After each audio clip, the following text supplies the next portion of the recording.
How do I share my screen? I just leaked my whole shit, by the way. Bro, listen, you cannot do what that one guy did. So I just leaked my whole shit. Everybody knows exactly what the fuck I'm on now. You need to know. That's not allowed. Everybody knows. Everybody knows. I'm looking up XQC Futanari deepfake porn, man. What? That's what everybody saw it. The tentacles? No, it's not with the tentacles. That's the most generic. Futanari is hermaphroditic. Like either it's like typically like girls like with big boobs and like stacked women with penises, like huge dongs. Is it appropriate to say "ew" to that? I'm sorry, I don't mean it. I take back my "ew." Okay. I mean, Didn't even mean it. it's personal. I'm not phased. I'm not phased. He didn't mean it. He didn't mean okay. it. I don't give a fuck. No, he didn't mean it. He didn't mean it. Whatever no, he's down with preferences are. Futanari. He's down with Futanari. Don't get it twisted. What's He loves it. He loves it, man. To someone else. So, Alright. so the debate's gonna begin. We have 2 minutes on the clock, but we can end this once we reach consensus. Stop. Oh my god! As Lord soon of as the I Rings. hover this shit, Stop. as soon as I hover, it unmutes it. Okay, Yeah, Lord of the Okay. Rings. Stop. nice. It's done. Both says Lord of the Rings. It's done. Let's just Okay, move but on. when you say Lord of the Rings, you have to say a reason why. Because it won like 13 fucking Oscars. We'll get to it later. Damn, When there's Dick actual Rider, conversation. fucking bandwagon, Okay, choose bitch. it. Yeah, he's a bandwagon bit. That's true. Okay, choose it. Choose Yeah, it. We it's all been agree. chosen. It's It's been LOTR. chosen. Is there anything to say about size Oh. that we gotta say?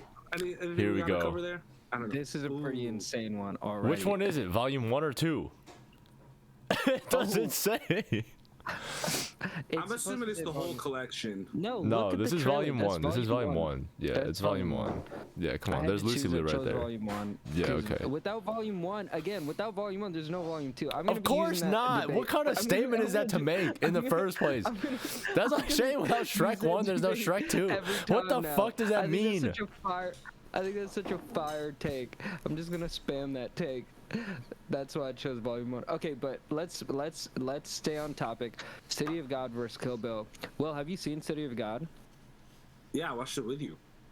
Okay, good. Quidade de Deus. Yes. No, this no, film. I didn't. I watched it on a plane. What did you say? Did you say Cuidado Deus? You're trying to say it in Spanish, right? It's Yeah, Cidade de Deus. That's how you Ciudad say de it. Deus? Where did I watch this? De I think I watched it on a plane on the way to Korea. Damn, the trailer's already Oh, over. dude, that's amazing. Yeah. Short Nice. trailer. Short trailer, possibly Short trailer, a bad not invitation. a short movie. Mm. Oh, it's playing again. Okay. That's good. Okay, well, I'm gonna say, to be honest, City of God is one of my favorite films. It's one of the only foreign films on this list. There's a few others. I gotta give it to City of God because Kill Bill Volume 2 is better than Kill Bill Volume 1. I couldn't finish Kill Bill Volume 1. I think it's trash. I don't Oh know my why it's on god. this Wow. list. You couldn't even finish it? Wow. What do you mean you don't know why it's on this list? Such a contrarian. I don't know why. I think it's fucking. Dude, this you're fight like AI here, Trump, man. You sound fight like AI there, Trump to me. That fight right there was just fucking boring as shit. Dude, I you could sound like not AI get Trump into to this me. film. Oh my god. Maybe, man. I could not. I think this movie. I was not into it at all. I love Will's. The best part about it to me was the alarm. Besides that, you can miss me. Oh, The you just suit's like the dope, too. RZA in it. The sweatsuit, the yellow sweatsuit's dope too. Bro, That's this all I got. movie- And Lucy Liu, I like Lucy Liu. Oh, I mean, Kill Bill Volume 1. not as a changed my character. life. Not as a character. But Josh, how about you? What are you gonna go with? Yeah, it's a tough one because I love both of these movies, actually. Yeah, I genuinely love both of these movies. I probably have to go with City of God because it was, I think, more formational for me. And I agree with you. I think Kill Bill Volume 2 is better than Kill Bill Volume 1. Not Yeah, Volume like, 2 might be- not like the act. Like I think Volume 1 was like the more influential movie. And I think like Kill Bill Volume 2, like for the first half, is not as good, but then like it picks up in the second half, and like the way that it concludes the whole series and like the saga is like that's fucking goated, you know. Yeah, No question. It's pretty incredible. Yeah. couldn't tell you. Couldn't get more than halfway through the first one. You need to watch the second one. You need to watch both of them. At least I slept on a lame movie. They're canon. Okay, all right. Let's choose City of God. Yeah, it's City of God. chosen. We're all in agreement. Been chose. One of the best films you'll ever see. Ooh. Oh, Oh. oh. This is why you have to seed them, because then you just get 2 number 1 seeds in the Yeah. round of 16. 'Cause Although it's these not are- like it's not hard for me. Yeah. Okay. I'm kind of well, chilling. let's get in it. I want to hear because this one we might have a tiebreaker scenario. This one's really hard for me. This was really hard for me because I stand The Dark Knight. I went to the theater like 5 times for Dark Knight. Oh, real quick, it's Dark really Knight into versus. Sorry, well, Dark Knight versus There Will Be Blood. And sorry, we have to. For the announce that. listeners, yeah, for the listeners. Oh, sorry, okay. Good point. We don't upload to Spotify or anything. Not yet, but we might go back. Yeah, it's a good habit. We're building habits. We're building good habits. So, yeah, I went to see The Dark Knight 5 times, man, in theaters. Wow. I think it was one of the movies that really taught me literary skill in the sense of just like light and dark, the hero that you need versus the hero that you want, and like, you know, sometimes being the good guy makes you seem like the villain. I think that plays into Two-Face really well, having the two sides of him, the ego and the shadow as well. You know, going back to our Jungian conversation from the other day. You've got the Joker, who's just pure fucking sadism, and it's just brilliant. And there's just so much going on there. And the reason this is really, really tough for me is, on the other hand, I haven't seen There Will Be Blood, so I have no fucking idea what it's about or what we're doing here. Oh man, And I've heard it's great though. So disappointing the way you landed, man. Damn. It's been on my to-do list for like 6 years because I've heard it's so good, and I'm like, I gotta pick the day when I'm ready for a really good movie, and I've never picked it. Damn. Okay. Well, Josh, what about you? Yeah, this one is this is a tough one. But I think my decision is made. All right, so let me just kind of go through the two, okay? Dark Knight, a fantastic movie. You know, I love The Dark Knight. It was probably my favorite movie when I was like at that age, you know, when I saw it. What was I, like 13 or some shit? That was like, it was probably the best movie I ever seen when I was 13, you know? And at the time I was trying to like develop my opinion of movies and stuff, so I would like read like IMDb like best movies of all time lists, and Dark Knight I think was either number 1 or number 2. It was either Dark Knight or Shawshank Redemption that topped the IMDb list. So I was like, this is probably like peak cinema, right? Like this has got to be the best movie ever made. So Dark Knight for me was like, in my life, the first like greatest movie of all time, and it occupied that space in my head. Okay. Yeah, so it's good. There Will Be Blood is just an excellent movie, you know? Like I just love the characters. I love the writing. I love like the setting. Like I just love that it's like an oil movie, you know? It's just like such a great movie for like that decade, you know? Just like a fucking movie about like this sick fuck who like is just drilling for oil, you know? I love it. I love these trailers going back and forth too. Yeah. It's just like, I just don't know what to choose. But yes, okay. What do you? Yeah, keep on going. Yeah. Also introduce us to Paul Dano, who is like one of my favorite actors, like into the 2020s. You know. Yeah. Right. Funny because he was also in Batman now. He's a Batman villain now. Because of this movie. Because of this movie, they cast him as the Riddler. But yeah, I gotta go with There Will Be Blood because I just don't like Christopher Nolan. I think his movies are lame. Oh. Yeah, doesn't hold up. Oh, super harsh. Nope. Bad take. Well, I will say that I think that the new Christopher Nolan film is going to be the best movie of the year. Oppenheimer. I think it's going to be incredible. Partly because of Cillian Murphy. I think that's the reason why, because he's incredible. But we're not talking about that. We're talking about The Dark Knight. There Will Be Blood. I think this one is also really tough. I've seen them both a bunch of times. Probably The Dark Knight more because it's on TV. But I will never forget the feeling that I felt when I watched There Will Be Blood for the first time in my basement, alone on Netflix in 2008 on my Xbox 360. It was one of the freakiest experiences, but it also felt transcendent. I'm gonna go with There Will Be Blood, and I feel like we got to win over Will now because we have two of us that have seen this movie, and then Will hasn't even seen it. But well, I will just say this: it is an epic, right? Like in a way that The Dark Knight is, but The Dark Knight is really a blockbuster, right? It's like a classic superhero film that bleeds into action and drama. But There Will Be Blood is like Lawrence of Arabia level epic, right? It could when it's all said and done, it might be the most important film of this decade that we're talking about. That's how fucking crazy this movie is. Yeah. And Daniel Day-Lewis, who has the most Oscars, I think, or Best Actor Oscars, and I know how much you love those. This is probably his finest performance. So, and I know how much he values Zach's opinion, and Zach, I think, would also go with this on that. But that's what I just want to push back a little bit the idea that The Dark Knight is just a blockbuster film, right? I don't think that argument really holds, because they have remade the fucking Batman and all these superhero movies so many freaking times. There's so many superheroes, origin stories, all these things. But Dark Knight, come on, man. No one's touching this. No, for sure. Somehow, like, Ben Affleck is not touching this.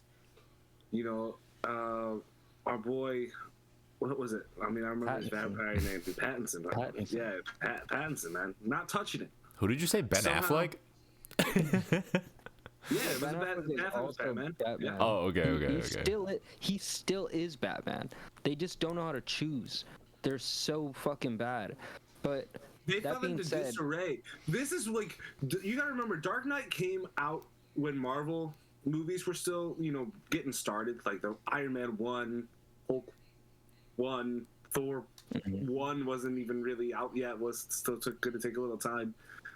Right. And like the Dark Knight was just like, oh, it's just better than every fucking, like, there was no Marvel versus DC debate. There was just Marvel's trying some things, and then The Dark Knight's one of the best movies ever made. Right. It like transcended like what a superhero movie is. Then not one superhero movie, even though there's been dozens that have come out, not one has been better than The Dark Knight. But you haven't even mentioned who played The Dark Knight, so that should tell you about whether or not it's even that important. I mean, come on. Do we have to? If we're gonna get into it, Christian Bale's definitely a plus, man. Christian Bale is fucking great in this. What are you saying? Christian Bale is bad? No, I'm not saying that. I'm just saying. It was kind of, you were trying to like goad that. You were trying to like, open up that path. Okay, we want to talk about peak performances. You're going with Daniel Day-Lewis. You're going Daniel Day-Lewis. Yeah, Heath Ledger. Right. Yeah, no, Ledger, exactly. Right. That's what I'm saying though. Like you didn't even get to you got to the Joker, but that's what I was saying. Christian Bale, like he's the protagonist of this film. The cool thing about There Will Be Blood is that Daniel Day-Lewis is all those guys in one. He's the protagonist, the antagonist, the middle villain. He's everything. He's a true anti-hero. Yeah. But it's like, which movie are you? If you're like trying to get somebody into films, and you're like, hey, like, I think you should watch something cool, like. How long is There Will Be Blood? Depends on their age, man. If I'm trying to get like a 13-year-old into movies, I would probably show them Dark Knight, you know? If it's your girl, like, come on, like that's not. No, the question is which is. The question is really what's reason. There's a reason. There's the extra appeal, because it doesn't matter how deep you go. It's like it hits the surface level and it hits it so well, and it just gets deeper and deeper every rewatch. Yeah, I think the thing is, so for me, my issue with Christopher Nolan's in general is that they come off very fake deep. You know, like there's a lot of avenues for you to approach, like a deeper analysis of a movie, but I don't think that they necessarily. It taught me about darkness and light. Like, what the fuck? Yeah, of course, we all know that shit. Oh, it taught me about sometimes the bad guy needs to make a good decision. Fuck you, man. I think it comes off like too much of like too much of a parable, man. You know, like, and like that's what great superhero movies do. Like that's what great superhero movies are supposed to do. So like in my mind, like this is a perfect superhero movie. Like, yeah, they cop the fucking archetype of superheroes. Of being the hero you need instead of the one you want. That's all of what superheroes are about, and they did it in one fucking movie, and they made that the quote. This movie's got a quote that's gonna last like for all to try to describe. And that just gave us so many lame rap verses. So good. It is so good. I agree. Here's what I'll tell you. I mean, on the other hand, I can't really speak on There Will Be Blood. I'm not gonna try to convince you guys too much. I mean, you haven't even watched it. It's not fair. I'm almost certain I could tear this argument to shit if I had seen both films. Why don't you go do your homework? It's not fair to me. It's not fair. Okay. Yeah, it's not fair to you guys. You know, so for us you're gonna have discussion. So I'm gonna yield to you guys. But they're actually really good. They're actually really good movies to get into as far as which one. Like, I think they're perfect in this weird sense because one is like film, right? Like, it's like a film that you could put into like master's courses in like cinema, right? Like it's right. And then the other one is There Will Be Blood. I'm saying the Dark Knight definitely you could put that in masters. I mean, people do because they want movies that make money and that are very popular. Yeah, if you did though, everybody would get a fucking A because they would just fucking ask ChatGPT what the good guy has to do to look bad. Like, it's easy. Yeah, man. You remember Two-Face's fucking makeup though? His fucking makeup. Yeah, that was crazy. I mean, there were moments. It's an all-timer. Like, it's so hard. Like, but we have to go with There Will Be Blood off precedent, I think. But The Dark Knight should not have been eliminated in the round of 16. I just didn't see them. I didn't see anything. So we're gonna get some funky matchups coming up after this. I think also the one thing that There Will Be Blood gave us was like, if The Dark Knight taught us like about like this dichotomy in like heroes, like the hero that you deserve is not the hero that you want, like that kind of thing. Like, I think There Will Be Blood is like the best representation in that decade for like Americans of like the hero that we have, you know? Yeah, right. The capitalist, right? Yeah, like, right. Like every modern day capitalist is just Daniel. Yeah. We got his name. But yeah. Okay, let's just choose it. We're gonna move on. We're going with it. We have to. Children of Men and Inglourious Bastards. Okay, Children of Men, that's the movie that I saw with you, man. Yeah, we watched that. We watched that recently. We watched it like a year ago. Not City of Gods. Children. I was like, they're so similar. Yeah, I remember this one. Yeah. Yeah, I've definitely shown you. I've definitely been around this. I mean, okay, so I think Inglourious Bastards. When people would ask me like what my favorite Tarantino flick was, I would often say Inglourious Bastards, especially after it came out, and then when it was on TNT a lot, and they were just spamming it. I love this movie. It's wicked. I'm gonna try to choose between them. I mean, Children of Men, I think it's Cuarón's best work. It's intensely prophetic. It does everything that like a terrifying film should do. But I think I might be leaning towards, as far as just like almost like name recognition. Also, like, I love World War II, like history what if movies. Like, it's just like such a cool kind of rewriting of history. I think Shoshana is like one of the best characters that like underrated characters we have. But what about you guys? What are you thinking? Well, you can go first. Josh, you wanna go? All right. For me, oh shit, this one's actually really tough. I've only seen Children of Men once or twice, and I really, really like it. That's what I like. I know what you mean, just as far as like name recognition goes. Like, I've seen Bastards so many times, but then it's like, I guess I'm kind of thinking like my favorite film, newly discovered. My favorite film is The Great Dictator, Charlie Chaplin, which is also like a historical rewrite about World War II. That one. And it manages to say a lot more than Bastards does. I mean, just comparing the two isn't necessarily fair for this conversation, but like, as far as political statements go, I know how much further, like, even though it's a historical topic, you're on an important topic with Bastards, and Bastards, it's got a lot. It's got a lot. I feel like Children of Men, and it gave us Christoph Waltz. It did, which, I mean, the acting is clearly better in Bastards. To me, that's not a question. The acting it's way more engaging of a film Yeah, But, Children like- of Men is almost boring. It's so good. It's But almost the ending boring. is fucking so sick. Yeah, and it's also it's like It you're teaches like I think it's really important for especially for the time period, you know, like just looking at war zones and things as we were getting involved in foreign wars. Just yeah, it's crazy. Dude, it's crazy.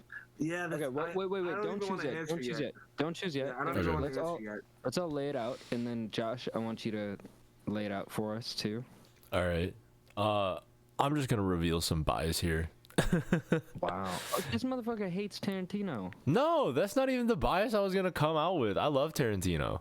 Yeah, I Okay, was gonna good. say that I don't really like Children of Men that much. Yeah, I just gotta come out like that because I can't even remember what I really enjoyed about Children of Men watching it. I gotta say that I think Children of Men, it's like a gorgeous movie, you know. I can definitely say that, like cinematographically, it's a gorgeous Chivo. movie, right? I It's mean, it's Chivo, like it's probably the- like the most gorgeous movie I've ever seen, you know. Lebesky, yeah. Yeah, walking through great. it, I mean, like some of the sequences were just like were all timers, you know. But I don't remember anything about this movie. Like it left practically zero impression on me. Like I didn't even know that it was this movie when I saw the title. Maybe you know? you're just really high. No, that's not why. The characters. That couldn't I mean, be the it, man. characters in Children of Men are kind of boring. What about Inglourious I think- Bastards? Yeah, so I think like Children of Men, it like comes off as like kind of a cardboard movie to me that like looks really glossy and like shiny on like its surface, but I find it very difficult to like think about it for more than like 5 minutes, you know. Inglourious Bastards, on the other hand, is not my favorite Tarantino movie. I don't think it's his best. I never really thought it was his best. But damn it, is the story like fucking like awesome? Is this like the storytelling is just like I don't know, like I think of like Hateful Eight when I think of like some of what like Tarantino can do with like just like the tension in characters, you know, and like the hilarious like almost like play like he like treats some of his movies like a playwright at times. You love that Hateful Eight.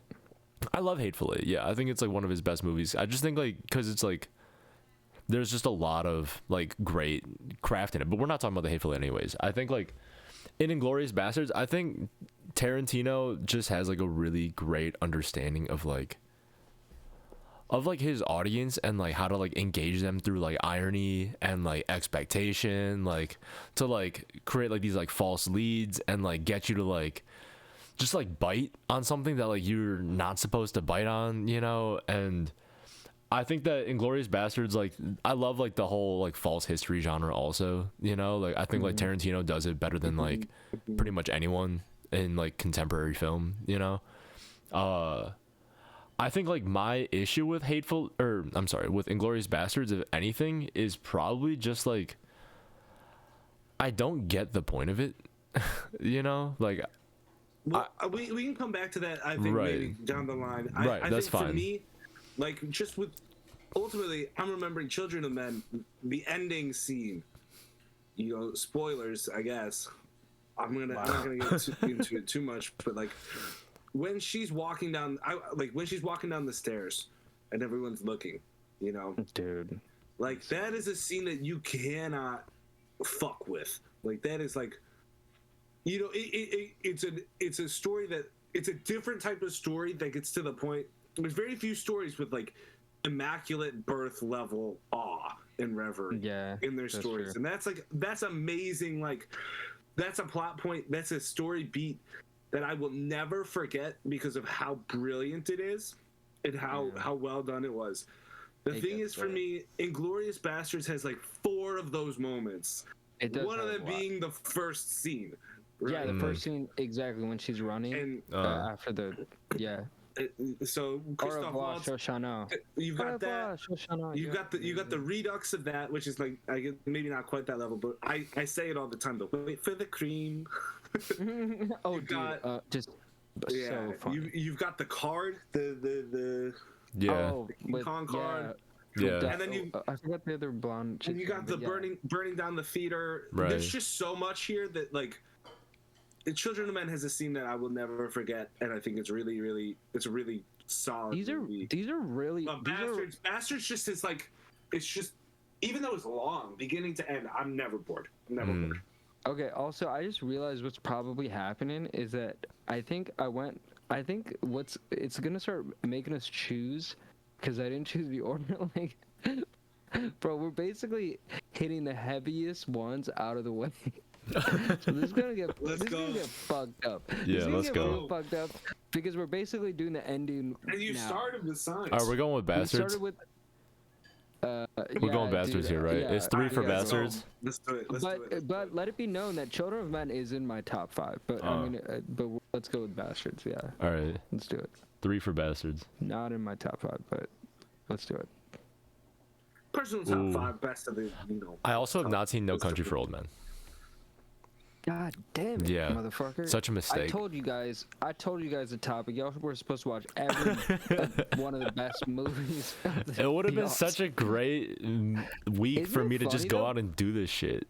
Right? I would have loved to. This is good. Dude, like, this is good. Go watch this movie. This movie is incredible. Dude, I'm gonna vote for No Country for Old Men anyways. I don't give a shit. No Country for Old Men is basically There Will Be Blood. They're the same movie. That's how I always thought of them. You're gonna love No Country for Old Men. They're just both so intense. No Country is a Cormac McCarthy story, I think. So it's like just really fucking. I might be making that. I don't know. Anyways, right. Yeah, but it has one of the greatest villains. It gave us Javier Bardem as an actor. I really discovered him. It's also a Coen Brothers film. I think it's an absolute classic. I think it's their best movie. Before Sunset, this might be Linklater's only film on this list. I tried to keep it like one director, kind of. Maybe there we might went be a through 2 few Tarantino movies, yeah. But it's hard not to.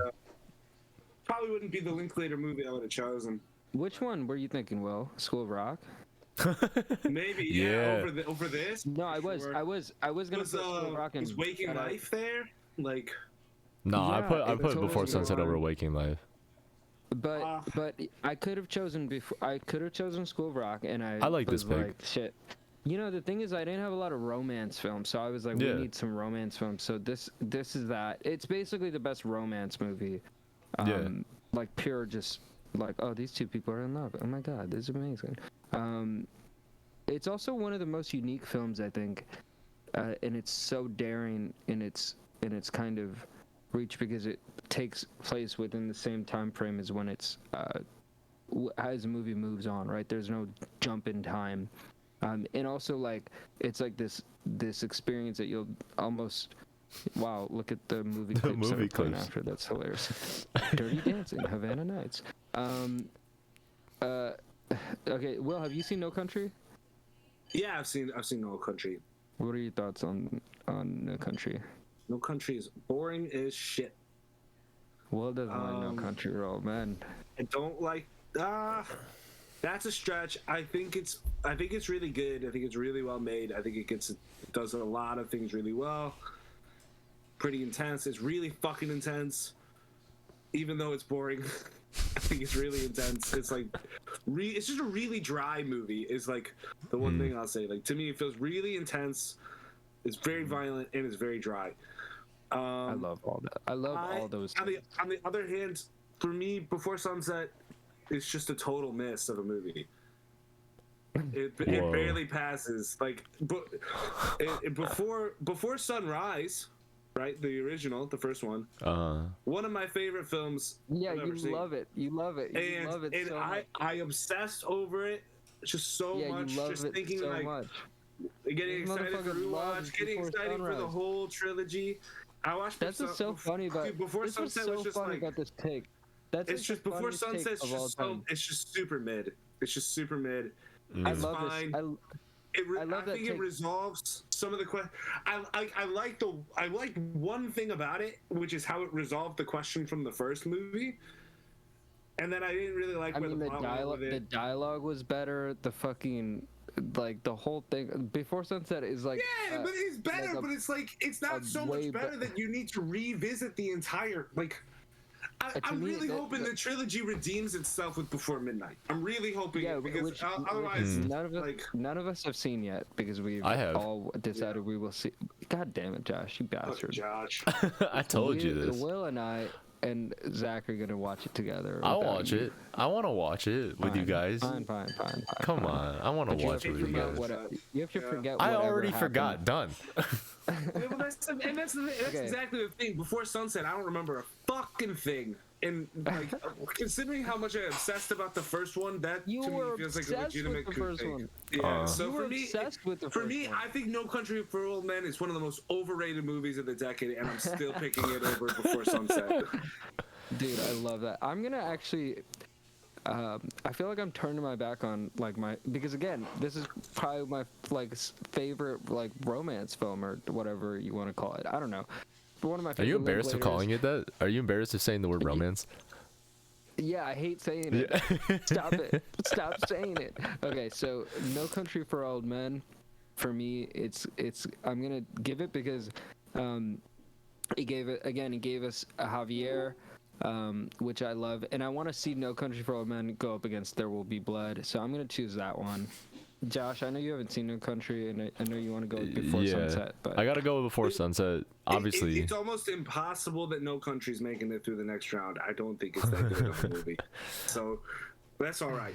Let's move on. Oh, okay, wait! I want to speak my piece on Before Sunset. Okay, yeah, of course. Yeah, before it goes. I don't remember much of what happened in this movie, but I do remember distinctly enjoying it. I thought it was like a great romance movie as well. I have a better recollection actually of the final film, Before Midnight. Wow. Well, you can't talk about it. I know I can't talk about it. You can't even talk about it. Yeah. I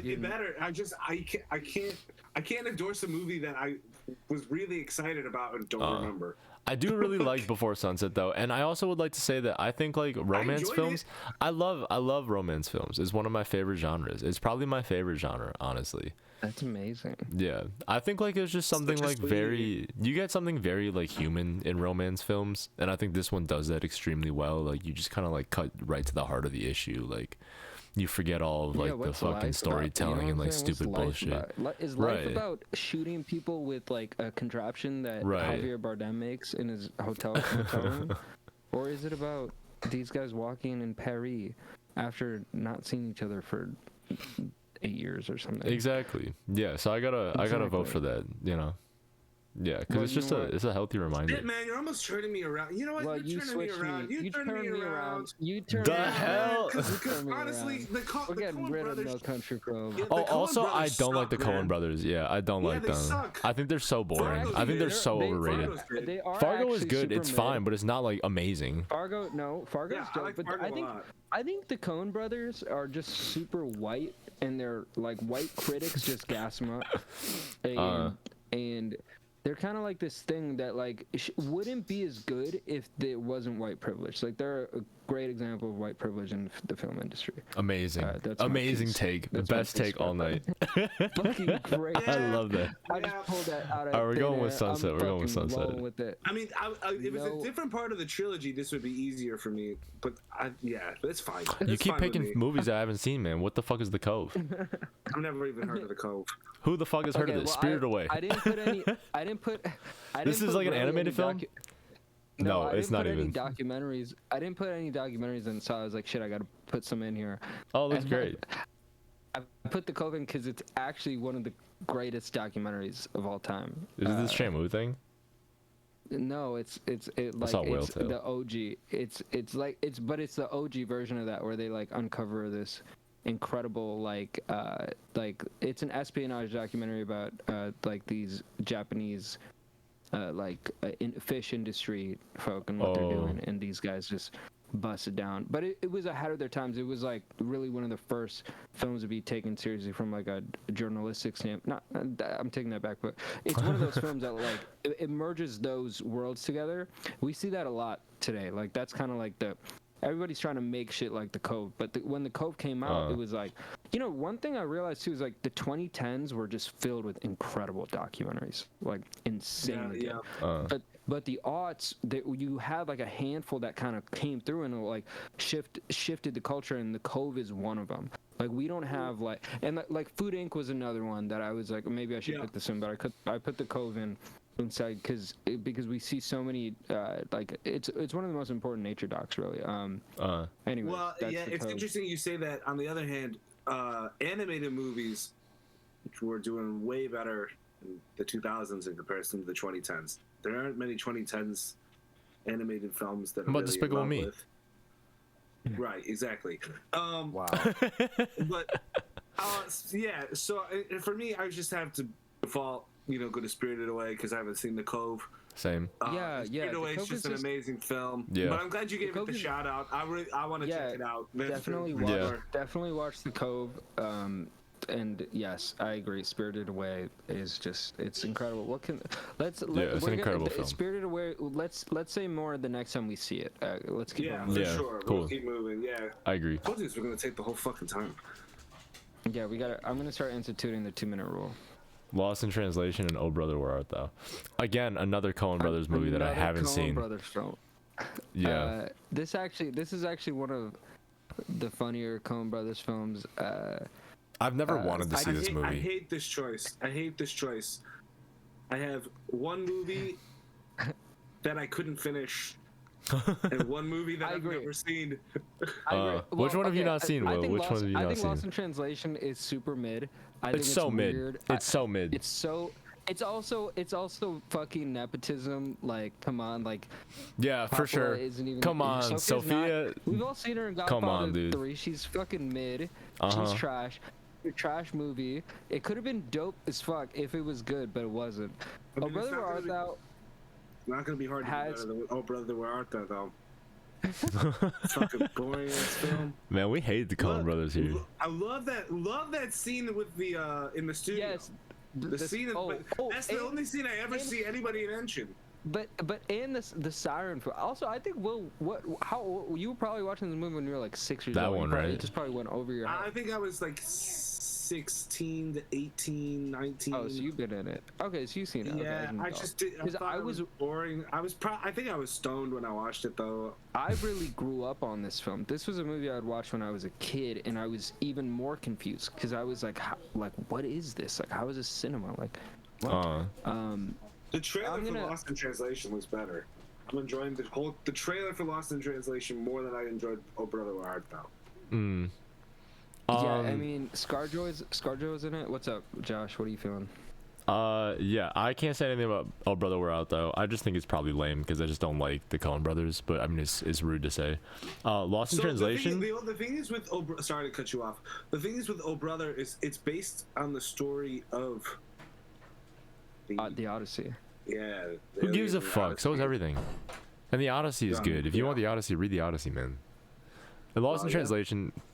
I think it's mid. I love this movie when I first watched it back in like high school because like I don't know, high schoolers like this movie. It's like a movie for high schoolers.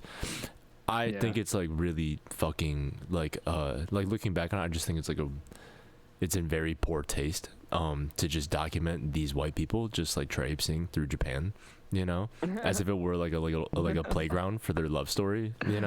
I just I don't like that. I mean, to me, that sounds way better. That sounds hilarious. It sounds like from a documentary perspective, we can learn something from it. Well, I mean, you were a white dude in Korea, so obviously you're gonna be into that. You were fucking living in a small ass room, just like they were staying in. Like, you'll love this movie. Go fucking watch Lost. The one good thing about Lost in Translation is the ending when they play that Jesus and Mary Chain song, Just Like Honey. That was dope. And that had nothing to do with the film. It was just because they played a song at a certain point. Ultimately, man, we're gonna have to leave it to you because you pick. Okay, I don't give a shit. I'm gonna go with Oh Brother Where Art Thou. Fine. I'm fine with that. We knocked out the other Coen Brothers film, and it's got George Clooney. Come on, guys. Oh, great matchup.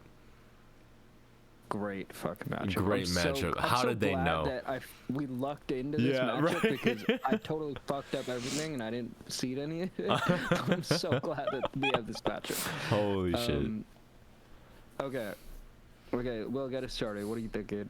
What are your thoughts? I mean, there's only one choice. It's got to be Mean Girls. Wow, Will is firmly in the Mean Girls camp. Yeah. Firm. Same. Maybe because he saw a little too much of Steve Carell in himself. God damn. Yeah, man. I'm afraid I to did. get my back waxed. I certainly no. You know who I saw in myself, and I was always afraid. Paul Rudd's character. I was like, I can't end up like that guy. I was like, oh my god, he's so. He remember like his character is obsessed with. I think isn't Min, no, it's some other. It's not Mindy Kaling. I don't know. Anyways, he's just like this fucking sappy dude that can't get over like his ex for like years. Like it's so embarrassing. But Oh. I never finished the 40-Year-Old Virgin. I've started it 6 times. Not that good of a movie. Wow. Just not that good. What about you, Josh? So people talk about the wax scene. Yeah, I think the 40-year-old version is great. I think it's like it like fun. really set off like this. I think it's like really like when you have to like pin down like an iconic emblematic movie for like, oh, Mundo's here. He's My late. man Moon. Welcome back, Mundo. How does our audio sound? We need you to tell us. What up, bro? Yeah, we're ranking the best movies of the 2000s. Mundo gets to play too, by the way. Yeah, Mundo, you're welcome to play as well. Your vote counts. Mundo gets a vote. Yeah, so the 40-year-old version, I think it's like if you have to point to like one movie that like stands for like a whole trend, he's asking pink hair. I ran out of time before the show. I do have I have the dye. I have the dye. I bought it. Okay, it's gonna happen. Oh, yeah, I God. bought that shit. Why don't you do it live stream? Put it on cam. Put it on cam. We need proof. Nah. Yeah, just have Grace do it right No. now. No. All right, 40-year-old version. Yeah, I think it stands for like a bunch of like these like lame like comedies that were like so fun and so watchable for like the 2000s of just like your favorite ragtag group of like these fucking The Apatow era, for sure. Yeah, like these fucking guys, and they're all like sexcapades. Like just like weird sexcapade movies that are like funny but like forgettable, you know? But like it just like defined like a sense of humor for like boys for like a whole like 15 years, you know? And I hate it for that. I was gonna put it my favorite comedy out of that era was Knocked Up, but I put it in 40-year-old version. But I think it's Should have put Superbad, man. Superbad is a great one. Superbad. Yeah, I feel like that's what broke us of the curse. But I saw Steve Carell's nipples, and I was like, I have to choose this one. But to me, Mean Girls is for all the ladies that are just not, that we're not voicing. So I'm going to choose Tina Fey. We're not getting the ladies' opinions. We never really do. So this one goes out to you. Damn, we're giving them Mean Girls. Women have Mean Girls to represent in the best movies of the 2000s. God damn. God damn. Women get Mean Girls. You know what? Because I'm Kev G. Because I'm like Kev G. All I'll say is, as far as the 2000s go in terms of now, Mean Girls did kind of create a culture. It's an icon. It's a staple. Yeah. People think Lindsay about that and they Lohan, talk bro. about that in terms And of it like. gave us Dude, it has a holiday. Rachel McAdams. It gave us Yeah. Rachel McAdams. And Tina like- Fey. I mean, like, it gave us Tina Fey, too. Like, and I love 30 Rock. Like, It's Tina some Fey is real- just it's some real life hilarious shit, man. writer. Mean Girls is some real life shit. And whereas the 40-year-old version, that culture in the 2020s, the 40-year-old version culture, that's not a culture I fuck with still. Mean Girls culture is also pretty lame, but like, 40-year-old version whatever. Gave us Incel culture. Yeah, Bro, It gave watch us, out, bro. totally but right it gave about us the that. least. It gave us the least compelling portrait of an incel you've ever seen. Correct. You Correct, know? exactly. Fuck Like, who that. the hell Fuck believes that. in Steve Carell as an incel, man? Like, this guy, it makes no fucking sense. Anyways, it's got to go to Mean Girls. It's gotta go to Mean Girls. Mundo says icon? Hell no. What? Mean Girls? Mean Girls is an icon. It's an iconic movie, man. See, Mundo Absolutely. ain't thinking He about chose the ladies neither. with this one. He chose Oh, neither. nah, Oh, okay. That's We're fine. going into the round I'll tell you now. Neither one's gonna win. Okay. between Spirit Away and Before Sunset. The round of 8 has begun, and now we have Spirited Away and Before Sunset. So one film is possibly the greatest animated film of all time. No. Directed by Hayao Miyazaki. Well, Yes. it could potentially be. It could. No. It's like some people not. say it is. I think Some people Mononoke say is it better. is. I think Mononoke is better. I think Mononoke is better too. Many better Ghibli films than Spirited. Yeah, but it's the most. I think they're better popular, animated so movies than Spirited Away. It's a good one. It's a good one. It's a good one. Everybody's like, I watched it again like Spirited Away. It's a great film. I watched it again like 2 months ago. I watched it very recently, and it's fantastic. I'm gonna watch it again. You know, I saw this other on a tangent. I saw this other Miyazaki. It wasn't even a Hayao Miyazaki. It was another one of the Ghibli boys. It was about a farm girl. Will, have you seen that? Where she goes to the farm. Yeah, I love that one. Some people think it's really boring, but I like it a lot. It was, yeah. What's it called? Only Yesterday. Super dope. Yeah. Really crazy. Great soundtrack. I was like, I could sample this whole soundtrack. It's just every track's a banger. I'm gonna sample every song. Okay.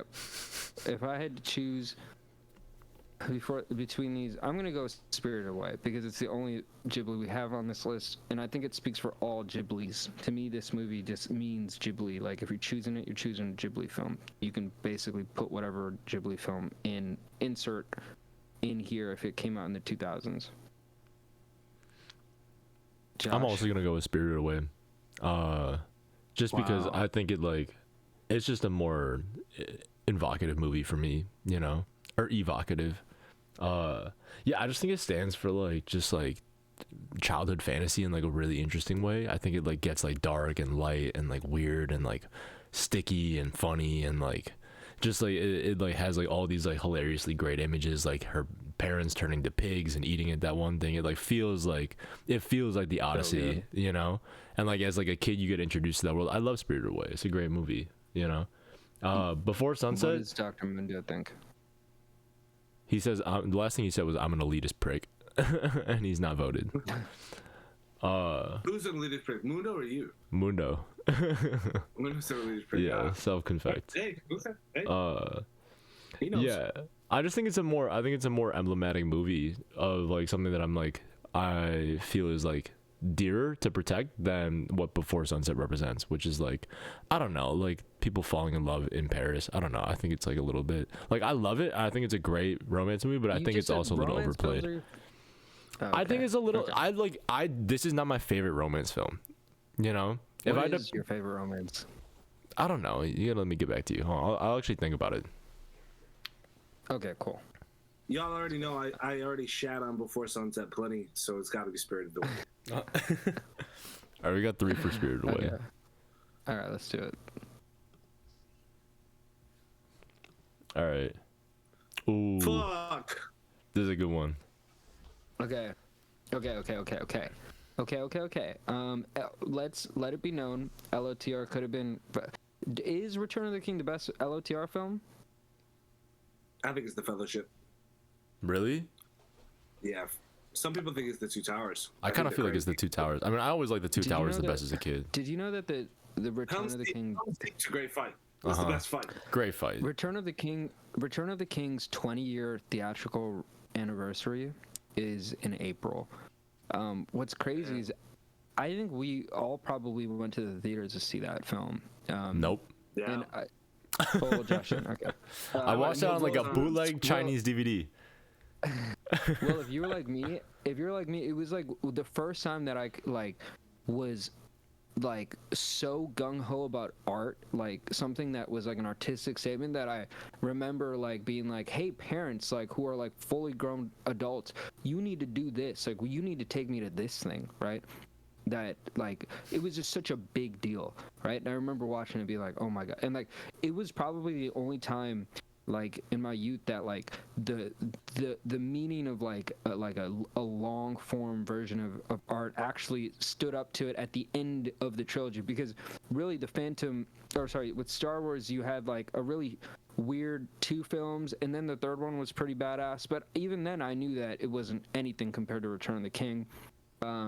So all I gotta say is I think it did such a great job of wrapping up the series. It's a great argument whether or not it's the best. But I think for me, I'm gonna go with Return of the King here. Just because I think the film is perfect in ways that I think you guys have alluded to that Inglourious Basterds might not be. so fun. It is so good. But yeah, that's my take. What about you guys? Josh? Go for I'm it. just reading Mundo's chat. He says, all right, so Wait, here he said, Yeah, Mundo is a. yeah, he's on a spring break. He's actually a doctor, or a doctor to be. He's a med student, and he's doing a Tarantino marathon. So what does that say? But then he said neither. He just keeps saying neither. He's not voting. Well, he might. Oh, hold on. He might have an opinion about Inglourious Bastards if he's on.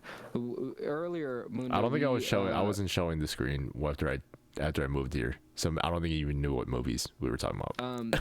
Oh, sorry, Mundo. We're talking Now about I am, Inglourious Bastards. LOTR versus LOTR Return of the King. Yeah, we yeah, also yeah. kicked out Kill Bill Volume 1. That was in this earlier. Who won against Kill Bill? Do we remember? No, I don't remember. I don't remember. Dude, he just said well, it's mid. Everything is mid. Damn. Damn, Nice. dude. That's a med Yeah, student that makes it talking. easier. So yeah, go ahead, Josh. What's your take on these two? Oh, okay. Yeah, I have a really, like, I think like most people, I have a huge soft spot for the Lord of the Rings trilogy. Like, it was just a formative trilogy for me as a child. Like, growing up, I was like, these are great movies. Like, these are the only movies I ever want to watch for the rest of my life. Return of the King was never my favorite of the three. I was a Two Towers guy. I just loved like watching the fight because that's like all I was into as a kid. Right. So like I think like if it was like Two Towers, I might have picked Two Towers. Return of the King, I think like I'm gonna let it stand for like the trilogy as a whole. You know, Inglourious Bastards is not my favorite Tarantino movie, and I think like we're gonna go back to that thing that I think Amar was alluding to, that like we brought up when we were first like going through this, right? Which is like I don't understand the point of Inglourious Bastards, you know? I think I could answer that a little bit. Okay. Because I like that you've said that a few times because I think it makes a lot of sense to me in like that funny like revisionist lens that like we were talking about. It's like supposed to be a film that says, okay, like something terrifying happened, and what if we can use 2 hours of people's time in the cinema? It's like an ode to like the Great Dictator, like what Will was talking about, especially with the burning of like I don't want to ruin the movie, but with what Shoshana does to get everybody into the theater. It's supposed to be this thing that asks like, can films be like a transformative experience that gets you to a point to look at a tragedy and allow yourself to grieve from it, learn from it, cope with it. You know, like it's one of those kind of statements. And then at the end of the day, it's just like, hey, like let's kill Hitler. It's like that's the point of the movie. It's like let's find the best fucking way to kill the worst fucking guy, which is fun. It's just like a fun thought experiment, and throughout it, I think it gives you so much with the villains, with Christoph's character primarily. He might be one of the best Tarantino villains, you know? Like he gets some of the best one-liners like in that whole lore. So if you're picking LOTR as kind of, or Return of the King is standing for the trilogy, maybe Inglourious Basterds stands for Tarantino's work in the aughts, you know? That could be fair, kind of. If we want to shift it. Well, what are your thoughts? Damn. This one's really tough because these are the two movies that I think are the easiest to just like sit down and watch out of all of them. Like, it's just such a good ride. Glorious Bastards has me laughing more. Lord of the Rings always has me laughing a lot. Lord of the Rings has more parables, and I think more things that I think about in my daily life. But specifically with Return of the King, Inglourious might have a couple scenes I remember more. Return of the King, I mean, I don't know. I mean, there's so many things, though. There's the Frodo's ending, you know, Aragorn, you know, taking the mantle, Mm. Legolas riding that fucking elephant. Come on, man. Some crazy shit. There's Aragorn taking the sword there in the trailer. But on the other hand, I like with Return in some ways. Like some of the ending, I don't know. Pippin is like an amazing story in Return of the King. It's his best time, his best moments. Mary's story, I think, is kind of lame. Like it's not. It doesn't resolve. Like it resolves, but it doesn't build so much. What? Which one is Mary again? Mary fights with Eowyn on the "I am no man" line. Oh yeah, that was weird. Weird. I think maybe that's good for like some first or second wave feminism. Yeah, no, that shit does not hold up. That shit doesn't hold up. Every time I see that, I'm like, that's some weird, corny shit. That's not cool. I think it was cool when it was written. Obviously, Shoshana's a better female. Shoshana. Like she really takes the cake on that. Like, should we narrow it down to Shoshana versus who is that, Eowyn or somebody? No, we shouldn't, because she's not the important part of it. Like, should we? The whole thing, the thing that makes Lord of the Rings work is it's the whole cast. And like, okay, we have 30 seconds on the clock. All right. So I need decision. Mundo's hopping out. He's got to feed his ducks. My man's got to feed his ducks. He's complaining that we're taking too long. I agree. Legitimately can't choose. Fucking you all choose. I'm for Bastards. I'm gonna take Return of the King. Damn it. We're split. Still split. Wait, what? What did Will choose? He didn't pick. I didn't choose. You have to pick. Okay, well now you get to tie break, motherfucker. That's how it works. I thought we were going unanimous. I said that, but we clearly we can't. Yeah. We just have not been doing that. I can't choose. You have to. You got 10 seconds. Wait. Okay, let me try to win you over then. Listen. Give me that pitch. I'll also pitch. My man Howard Shore came up with the best original soundtrack, perhaps ever. Bastards. Who gets? We're not winning on a soundtrack argument. Yeah, come on. You won it for me. I had nothing really. I had nothing there. I chose Bastards. I chose Bastards because I with Gollum. I should have went with Gollum. That's not gonna be. Sauron and doesn't. Yeah, Gollum. Return of the King just doesn't have the coolest ending, man. It just doesn't.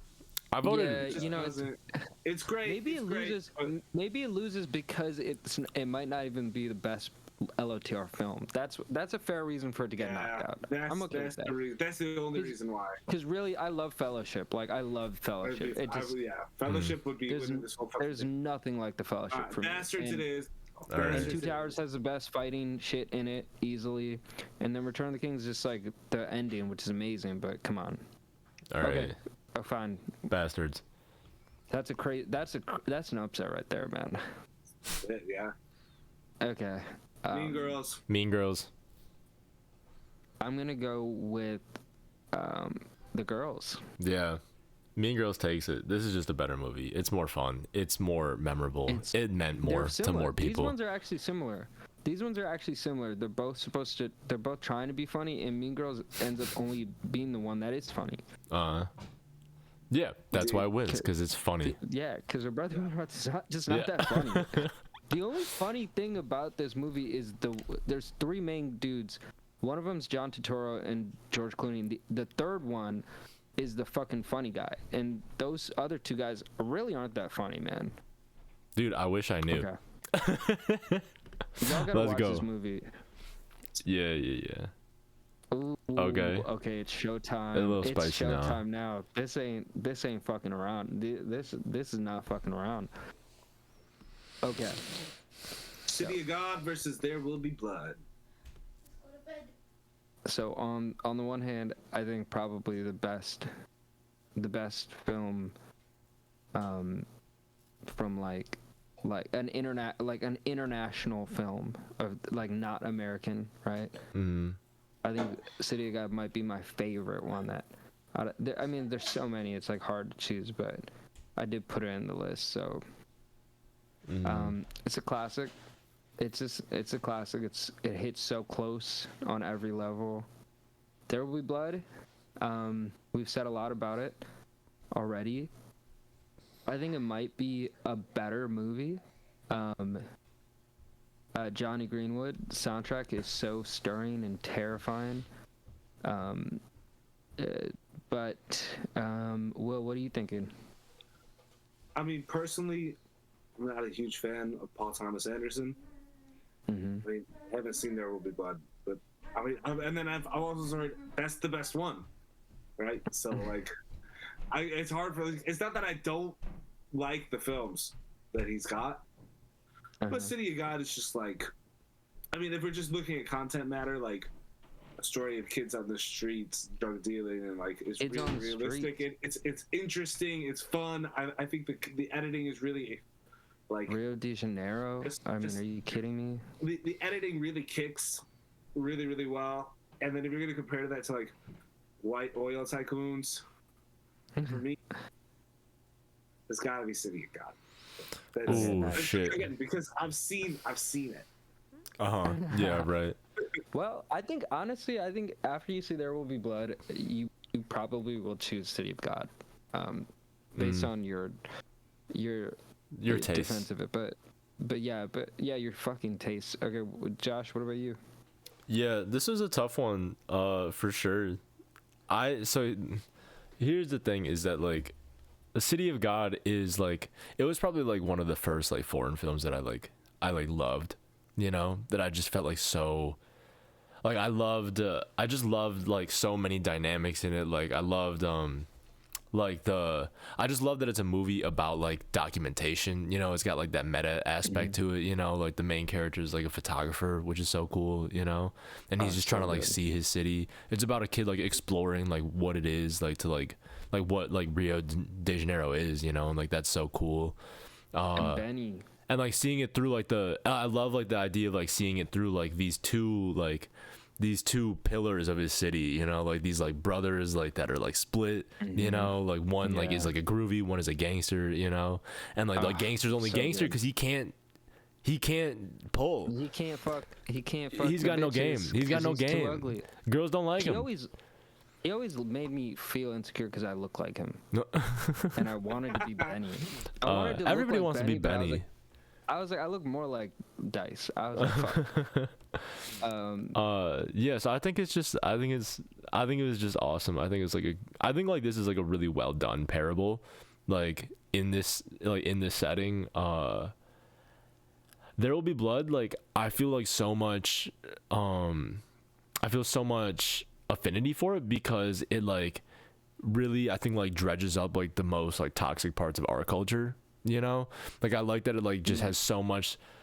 It deals so much. It like deals in two things, right? It deals in like oil and God, you know, and like it puts them as like opposing opposites, like in this fight over like the soul of America, right? And then like, but like they like, I don't want to like spoil it too much, but like I think like to some extent like don't spoil it. Okay, fine. Yeah. Fine. I love like the way that it casts like American. Just like American life and American, like the American soul, you know, and it does it in a very similar way also, where like it's like almost like these two two kindred brotherly spirits, you know, like find each other and like something draws them and they're like inseparable, like just through fate, you know, like these men are just meant to be together, you know. But I gotta go with City of God, I think. Yeah, I love it. That's a fucked up one to pick, but I gotta go. Yeah, I think I have to go with the two because one, I was like, I think what it came down to between these two is I was like, what movie would I rather love more? And I was like, the better part of me would like want me to choose City of God because it's at the end of it, it's so much more optimistic about who we are as people, and There Will Be Blood is not. If anything, it's not that. Like that's not what that movie is about. I'm not saying Paul Thomas Anderson believes that, right? Like I think there are many other films where he shows that, but this is not that movie. Okay, let's Fair. roll with it. We're City going of with City God. of God. Wow, another upset. That's an Another upset. That's an upset. upset, dude. That's an upset, bro. I thought There Will Be Ooh, Blood might have City won the got- whole thing. Oh yeah, shit, City we're of God down. versus Spirited. Well, Will jagged it because he didn't fucking watch it yet. Will hasn't seen this shit. Ooh, Okay. this is an interesting one. City Yeah, of this is God, an interesting Spirited one. Away. This is the semifinals. Semis, baby. Yeah, this is the semis now. Okay, so What is Mean let Girls me go say about to go something. up against? No, let's not play that game. We're not gonna play that game. We're gonna find Yeah, out. yeah, But yeah. Spirited Away, to me, I did say it previously that I think Mononoke. There, like, pick your other Ghiblis if you want to. I think what it does is it put Ghibli like in the face, like of like popular culture, which was dope because it got nominated for best anime. Yeah, and one thing on that note specifically, I think it was the first one that had like a major actors, major English U.S. dub. cast. Yep. And I didn't see it when I was a kid. I did not see it when I was a kid. I was super late to the game. I didn't know about Ghibli films until I was in high school. And I always thought they were weird. I wasn't an anime kid besides Dragon Ball Z, so I was always fucking terrified of this shit anyways. I was like, I'm not watching these types of movies. And I was right when I watched this. I was still scared. It's a scary fucking movie. Yeah, it's scary. But that's like kind of the magic of it too. Just so gorgeous, so insane. I think it could, if you asked like most people which animated film like is the one from the aughts to choose, people would say this film. So like, let's give it this flowers, Will, because I know that you are kind of lukewarm on it, but we're thinking about like general consensus. Like, this is kind of that movie. And when I say animated, I think I'm like not mentioning like Pixar films. Yeah, no, it hits hard. I mean, I'm not trying to say it doesn't hit hard. I think for me, I just don't think it's. I don't think it's his best film, but it definitely might be his best film of the. What do you think? What do you think is better? Of the 2000s. Yeah, what do you think is better? I guess. Just wondering. Curious. Mononoke, The Wind Rises. That was 2013. Yeah, but Mononoke's from '97. Okay, well. Yeah. So I guess the ones in the 2000s. You made the right choice. It's this or Ponyo. I think those are the three Miyazaki's. Yeah. So you picked the right one. That's not the question. Okay, that's good. That's good news. I didn't know that. It's just a question of which is like. I mean, I'm more of. I guess I like Ghibli movies that are a little more realistic. But on the other hand, Spirited Away is a great parable. I watched this movie when I was in Africa pretty recently, just like when I was down and out for a night, and so yeah, I think it's really pretty brilliant. Like, because Josh, you were saying before, like, what are these films about? And Spirited Away is in large part like a commentary on like work and diligence, you know, and like not being greedy. Like her parents literally turn into pigs. You know, she's working at an inn. You know, not to give too much away, but like, and then like literally breaking free from the confines of work to realize your destiny, which is pretty intense. And like that's really, and there's great risk and there's danger to your life, and but like she didn't go there to work. She went there with something to do, and I think it teaches people about the idea of getting out of your daily grind and doing something more meaningful, which is why people take risk in their lives to help her. On the other hand, City of God, like, talk about alternatives to typical work. Like, oh man, there's some really hard-hitting scenes. Like, obviously the most, to me, the one that stuck out the most is probably the nightclub with the shooting. is so powerful, so intense. It is a really funny movie, and the beginning just feels very realistic, and it just feels so human. It just feels like a very human movie. It's also very charming, and sweet. Even like watching the heartless drug dealers after a certain point, it just feels like how would a bunch of kids wind up handling these situations and things like that. It just feels very real, very honest, and like the idea like they are gonna own the block because there aren't people that are doing the work to protect those streets. That's very real, and so it's like, do you have a real story, like in capturing something that's really powerful on the ground that influences you in the way you think? It kind of like for me opened up my eyes to another part of the world. Or do you take like a literal fantasy that is a great parable about like really good virtues and like again like Japanese virtues that's very cultural, it very much plays on the like they go into the river gods and things like that, and like respecting the land and the gods of the lands and things. It's very considered and worked over. It's City of God. I just don't. I guess I don't know if it's as. I've only seen it once. Again, I was on a plane, so I almost want to go back and watch it. But like, was it that carefully worked over, or is it just? But like, I'm like at the very least, it has the argument that it's a very human tale, and I think that's powerful. But like, Spirited Away is also very well worked over. This is also interesting because like it's like a goat of film versus like a couple one-hit wonders for them. They came out with what's his name, Fernando Mireles, the guy who made City of God. He did another dope movie, but he's only done a few. And then Katya Lund also like helped him direct this. But again, like it was just kind of like this moment of film perfection done under circumstances that will never be done again, almost, right? Is a moment of and it's very much real, like what Will was talking about. It took like a village, right, to make this happen. I'm not saying that Spirited Away wasn't like that because of the animation team, that and it was like the culmination of everything that Miyazaki was working on. And it was one of those seminal films that like made you take animated films seriously as an art form, right?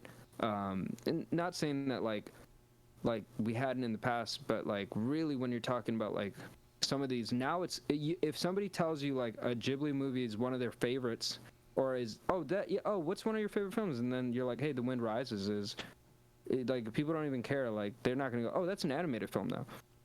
So I think it's interesting to choose one. I think I'm gonna go with my personal favorite.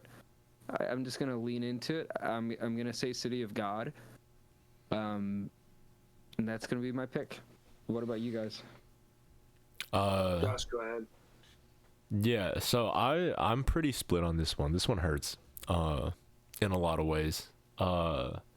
Just because I think I like spoke on City of God, just recently, so like I'm not gonna go too much more into that.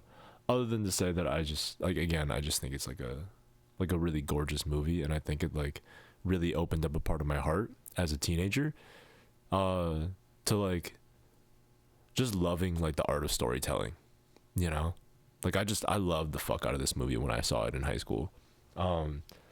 Spirited Away, I never got that from Spirited Away, it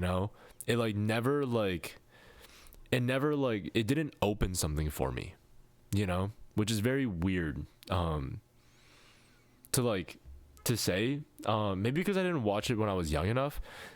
And I think like part of like what Spirited Away is, like what makes Spirited Away great is that like it's scary, right? And like that's one of the great things that like you can experience in this movie as a child is like to like face these like scary like demons and to feel comfortable with them. I think that's like one of the great experiences that you like get through Miyazaki movies and like through anime in general. I think is like you face like these just like cretins and they disturb you, and then you find that they're not threatening you, and you learn to love them, And that's like one of the great things that happens like while you watch this movie, right? And like it leaves like so many memorable characters in your mind, like No Face, like the little like black like scribblies, you know, like I just love like those things like So live in my big mind the forever. culture. Right. So big in the culture. It's impossible to miss them. Like you'll never be without them in like for the rest of your life, you know?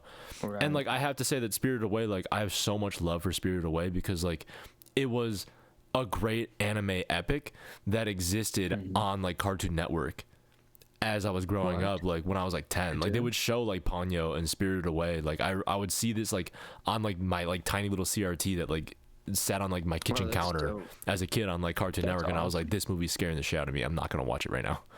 But like I love Spirited Away because like it opened up the doors for anime and for like a Japanese voice to like come into America. Like I think I think that's like been so cool to see, and like I think that's probably like one of the best. Like it's something that I like wish I had in high school growing up. Like if like I was like born like 5-10 years later, like I think I would have like grown up in an era where like anime was just like cooler and like more like popularly watched among like kids in high school, you know, instead of like just like a nerdy like fascination. Yeah, it was like a weeb fascination. So I love Spirited Away for like just being like an amazing cultural export, like doing like its job, like doing like the lifting of like a million people, you know, and like just bringing a culture like to the world. But I gotta go with City of God. I just want to throw out for Spirited Away the animation itself, as far as Ghibli films, is like a cut above the films from just a couple of years beforehand. Yeah, dude, the animation. It really, it's so fluid. It's gorgeous. It's so clean. Like it really. This trailer too. It's a timeless style too. Spamming you know. It's just it really hits really hard. Yeah. I guess in some ways, like there's a part of me that's inclined to say like Spirited Away is so worked over that I want to pick it, but like in some ways I guess I don't quite feel like it's not always, I'm not always having fun when I watch that movie. There's some aspects that I think are like they don't, maybe it's a cultural gap or something like that don't quite hit right. City of God, I feel like again it's just universal. Like I'm not from that culture at all, and every scene just hits so hard. Like it's very human storytelling. And the more I'm thinking about it, I'm gonna go with City of God too. So I think we're all in agreement. Nice. What's amazing is that I will definitely. One thing I'd like to say that like is really amazing is that like I think like City of God, like it was like the first Brazilian movie I've seen, right? It didn't launch like a countrywide obsession into like Brazilian cinema, you know. Spirited Away like didn't necessarily do it single-handedly, you know, but like I think if you watch Spirited Away, like one amazing thing about Spirited Away and like anime in general is like it's a very like distinctive cultural export that exists in Japan. Like no other culture has like the cartoon culture that Japan has, like the drawn like animated culture that Japan has, and like takes it as seriously as they do, like I think, you know. And Spirited Away is like, it's like when you first like bite into like, it's like when you like have like your first bowl of ramen or something, you know, and you're like, holy shit, like this is crazy, like what the hell am I eating, you know? And it's like just like such an undeniable food, and you're like, for the rest of my life, like I could like you can understand like how there's like an obsession around like just like the craft of ramen, you know. And there's something like so like appealing to like that, like in Spirited Away. Like it's like not even just Spirited Away, it's like everything else that like exists like beneath, like if you just open the lid of the box, like there's like a whole universe of like lovingly crafted like obsessive artists, you know, that like are just trying to like tell you like these amazing stories, you know. Yeah. No, that's great. Maybe, it's interesting. The only thing I have to say to that is I wonder how much Like, yeah, like we want films from these places after we see them, but it never happened in Brazil. But how much is that because the market didn't want it, right? Because producers were like, yeah, you got your film about poor people in Rio de Janeiro. Now we're moving on from you and your culture, right? We see that a lot. That's what it feels like, yeah. Slumdog fucking opens the gates, but it's made by Danny Boyle, a British director, and it's the only movie to ever cross over from a multi-billion-dollar industry of Bollywood, where they be making movies even in they make movies in India that are super cracked, but they'll never cross over because it's not a white dude directing it. So it's like City of God's kind of like that, where it's like, oh yeah, this movie's amazing. Like, look at this culture. Look how rich it is. We're never gonna feed you that shit again. Go look for it if you want, because there are super dope Brazilian films. Like Aquarius is super sick. This movie I saw called like Second Mother, I think is Brazilian. There are great films that come out of Brazil, just in Latam in general, and obviously Mexico. We know how goated some of these Mexican directors are, but so much of it, and we're kind of like one thing that shifted that is like we've seen this emergence of Korean films, and so like I'm hoping that it means like it would be cool if like in the 2030s it's just like in this next decade too, not just the 2030s because that's in like 7 years, but yeah, hopefully we get a lot of representation. That'd be cool. But let's sort out for City of God. Let's move on. Yeah. Let's see what this next one is. Oh my god! Oh my versus god! Mean Girls. This is such an amazing matchup. The What the fuck, ultimate dude? guy film versus the ultimate gal film. Oh This man. is such a good matchup. This is insane. Okay. Where do we start? Holy shit. This is crazy. Well, I wanna hear your thoughts on Mean Girls. I want you to get into it. Man, what to say about Mean Girls? I mean, again, it's like I hate to go back to this word, but like it's iconic. You know, Lindsay Lohan is just never going away. Amanda Seyfried, like there's just so much there, man. We don't wear pink on Wednesdays. Like, there's so many cultural signifiers that come out of the dialogue of this film. There's so like the way of acting, the psychology of like, like Western school female culture, and there are psychological studies sort of around that. For instance, like boys and girls in this study, they have different definitions of what we would consider a fight.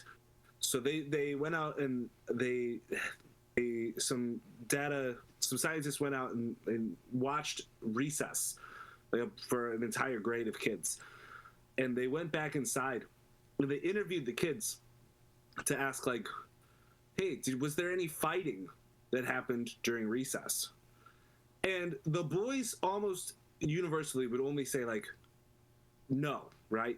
They would only say there was a fight if like there was like maybe if there was shouting, but certainly like unless hands got thrown, that's a fight to a guy, right? And the girls would get so subtle and they bring up so many points like, yeah, there was a fight because we were playing Foursquare and I asked to play and no one responded to me, and when they finished they just walked away. And like that, for young girls that could be seen as a fight, and like that in culture out culture type of dynamics. And Mean Girls plays into that so well in this film. I think it's just, I mean, it kind of serves as not, I don't know if I'd say it's like an explainer on it, but like it is the cultural signifier of this is how we even think about it and talk about it, 20 years later. I think it was an early aughts film. So it really, yeah, it just goes hard, man. Yeah, maybe my only critique about Mean Girls is that it's probably a little too white. Like I don't even know if there are any black characters. They're both very white films. Yeah, it's Mean Girls is like one of the, yeah, like, the, but No, I mean, it's for that prim and proper culture for sure.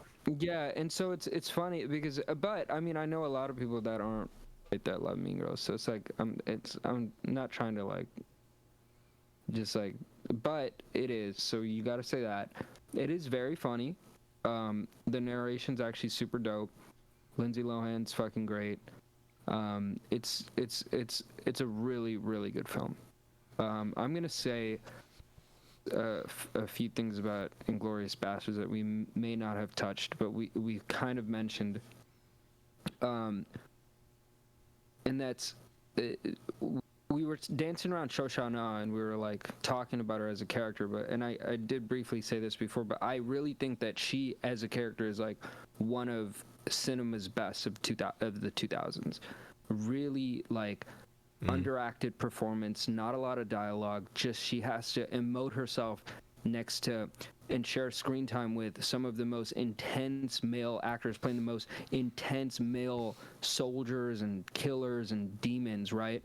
And she just carries herself so well, and she has this awesome kind of redemptive arc, but I really love that. And so I'm kind of thinking about her and versus Mean Girls. It kind of like, to me, that's where my mind is going, as far as it. But this is a funny one. I think. I mean, I know what I'm leaning towards. But Josh, what are you thinking? I think like if like 1,000 years in the future, like future humans were to uncover a time capsule, you know, and like they like found these movies, right? Mean Girls would tell them more about our lives. Like Inglourious Bastard would just mislead them in like a million like crazy directions about like what the fuck we were and what we were doing. But like I think Mean Girls is like, for me, like I think like the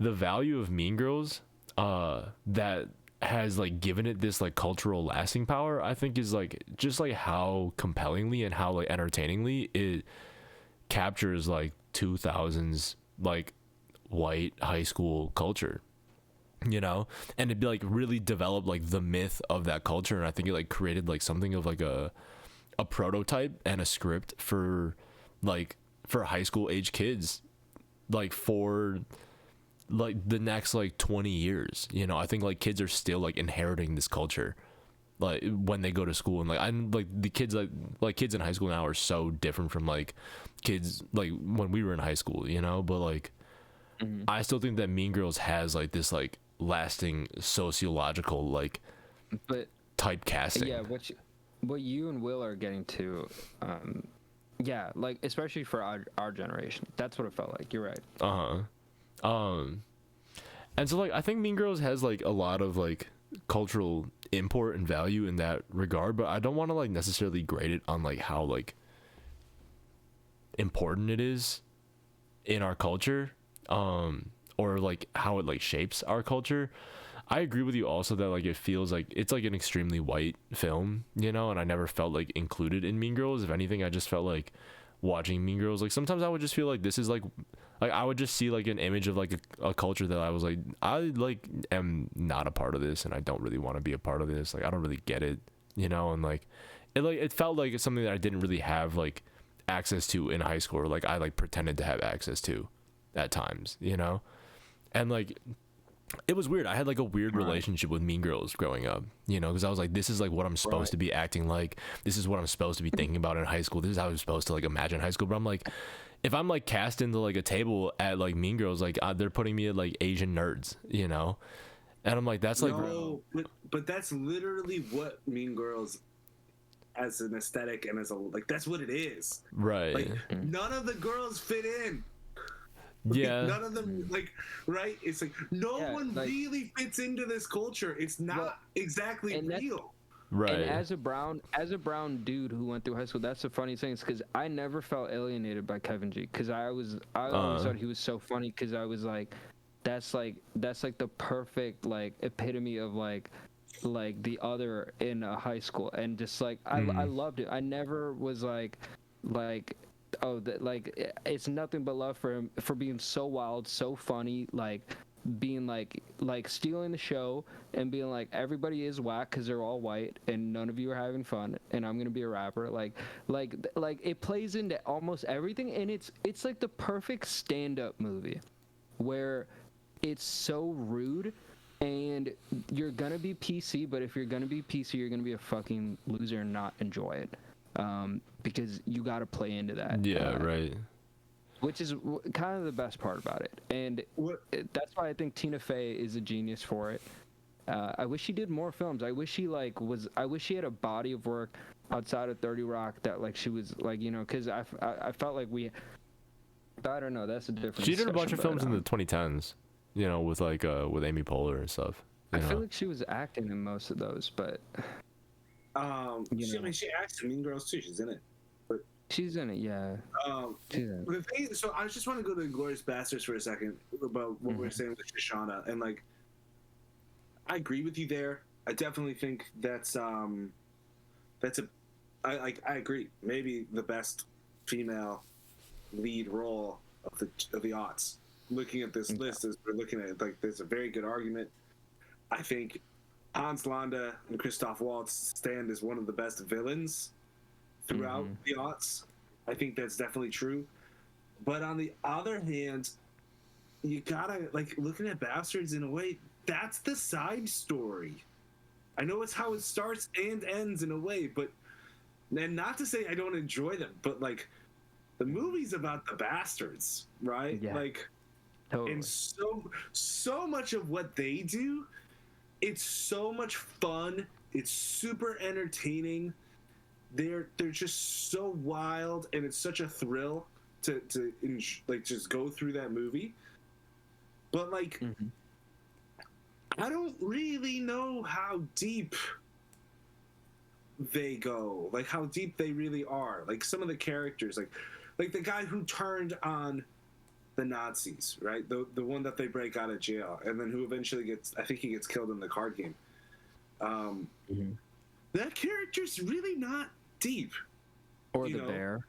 The bear is pretty. You know that he was supposed to be played by Adam Sandler, and I think had that happened, it would have been one of the most memorable things of all time. It's still extremely memorable as written. The bear was supposed to. That's hilarious. Bear Jew was supposed to be Adam Sandler. Because Adam Sandler said he accepted the role. Tarantino wanted him for the role, and then I think Sandler wound up doing Funny People. And obviously he is essential for Funny People. Yeah. You know, I'm almost disappointed there's no Sandlers on this list. Wow. Punch Drunk Love. He would have loved this motherfucker. Would have loved Punch Drunk Love as a choice. I do like that movie a lot. Do you like that, P.T. Anderson? That's what I'm saying. Yeah, but you know what? I'll tell you what. It's not as good as a Happy Madison film. Yeah, you would have. I mean, I think we had to like bunch in all the fucking. Between 40 and Mean Girls. So and also just on another note, Jim Carrey. We don't have the Jim Carrey films. Well, there was a bunch of films like Bruce Almighty, dude. Yeah. Bruce Almighty. There's a bunch of films that I chose that aren't on that I chose 32 films. We only went through I think 16 or something. That was wise. So yeah. I told you this would take all fucking night. And you were right. But yeah, so I guess I just wonder, like, Amar, like how do you view that? Like, just knowing like the Shoshana plot, as good as it is, like Shoshana. The main character is Brad Pitt, and Brad Pitt is not delivering the best performance. Like he's about to lose to Lindsay Lohan, but he might as well lose to her. That's the crazy thing about Brad Pitt is that he might lose to Lindsay Lohan because the film swallows him whole. Like everything that's going around him, and I don't think he does a bad job in the movie. I think he's like a really funny, cool character. But it's one of those films that everything else is so enrapturing. I mean, I think we're gonna have to choose now, and so instead of dialogue, and I'm gonna make a decision. I'm gonna say that Mean Girls is my pick over these Oh two. shit! Will? And yeah. Oh no, you can speak your piece if you want to finish that. No, I was gonna say something dumb, so I'm not. All right. Yeah. I'm going Mean Girls. You're going Mean Girls. I feel weird saying it. But yeah. Mean Girls. Dude, I'm also gonna go Mean Girls. I just think it just goes harder. It goes so hard, dude. It just goes. It just goes harder. I love Inglourious Bastards, Yeah. but like Oh gosh. sometimes, Mean Girls gets right to the heart of it, you know. yeah, It just gets right to the heart of it. that's so true. All right. That's go for it, insane. man. Never in a million years would I have anticipated that as the outcome. To be honest, And we but- talk so much. You know, we had talk so much, many but it chances really- to, but we just kept digging our hole. There was Here we no go. point where it would have made any other All right. sense. Well, we gotta keep this last bit down to like a minute a person. I know it's the last. We've one, talked but through this all these fucking movies like fucking 3 times now. That's conversation. amazing. This fucking final. I mean, that is shot. This First is of all, that crazy. shocking. Yeah, To this me, is the crazy. definition- This is the definition of like the transition from from 2000 to 2010. You couldn't describe it better. I don't know when City of God came out, but this is where the culture went. It came out basically in the same year. The City God came out, I think, in 2006, maybe. That's sick. Or Mean Girls is 2004, I think, and then City of Gods is 03. Yeah, sorry, 03. So they came out before. a year apart. They came out a year apart. Okay, well, Holy shit! I mean, This to is a me, sick like, choice. To me, I'm gonna keep it simple. Like, if there was a movie that I would like, if you were like, hey, what's the best movie of that decade? If you told me it was Mean Girls, I would be like, that's cool. Like, more power to you. Write a dissertation, write a thesis. But if you told me City of God, I'd be like, you're fucking cool. You're a cool motherfucker. So I'm gonna go with City of God because of that. Because I think it's just the cooler movie. It's a great choice. I'm glad it made it this far. So that's what I'm gonna say about that. That's my vote.